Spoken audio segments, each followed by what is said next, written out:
என்னடா இது மே மாதத்துலேயே இருக்கு. இன்னும் மாதத்தை கூட மாற்றி வைக்கல பாருங்க இங்கே வீட்டில். மே மாதம் அடுத்து ஜூன் மாதம் வரும் இல்லையா? ஜூன் மாதம் 4ஆம் தேதி நாளைக்கு வருது. நாளைக்கு தானே நமக்கு முக்கியமான நாள். இதை கூட எடுத்து வைக்காமல் விட்டுருக்காங்க வீட்டில். என்ன சொல்கிறது?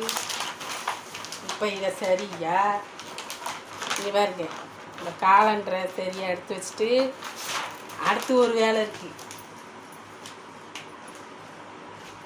எடுத்து வச்சாச்சு. ஜூன் 4 நல்லா பார்த்துக்கோங்க. நாளைக்கு நமக்கு உள்ள நாள்.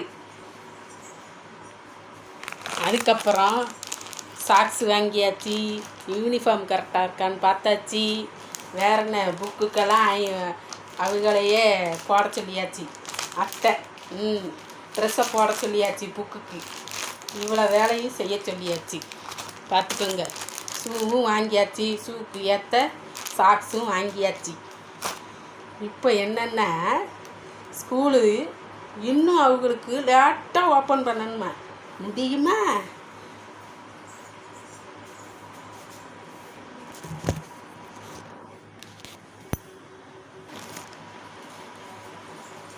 எல்லாமே சரி பண்ணிவிட்டு எல்லாம் இருக்கான்னு சொல்லி யூனிஃபார்ம் அது இதுன்னு எடுத்து வச்சுட்டேன். பார்த்துக்கிடுங்க. இன்னொன்று சொல்லணுங்க, இந்த ஸ்கூல் இல்லாதப்போ நல்லா 8 மணி காலைல 6:30க்கு வச்சு தொளிச்சிட்டு அதுக்கப்புறம் வாசலில் குழந்தைங்களும் போட்டுட்டு ஒரு மணி நேரம் தூங்கிடுவேன். பார்த்துக்கங்க. நமக்கு தான் இந்த ஸ்கூலு கிடையாது அப்படின்னு சொல்லிட்டு இப்படியே படுத்து கிடந்து தூங்கிடுறது. தூங்கிட்டு அதுக்கப்புறமா மொல்லமாக எழுந்திரிச்சு தான் வேலை பார்க்கறது.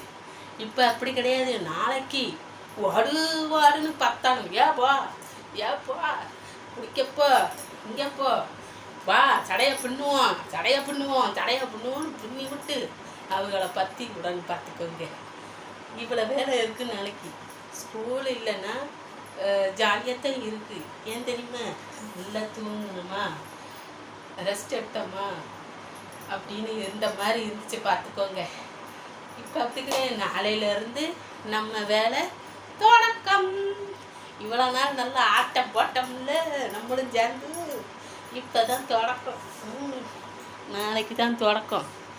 சீக்கிரமாக காலையிலே எந்திக்கணும். 5 மணிக்கு எந்திரிச்சு அலாரம் வச்சு எழுப்பி தொளிச்சு கிழிச்சு அவங்களுக்கு வேலை பார்க்கணும்.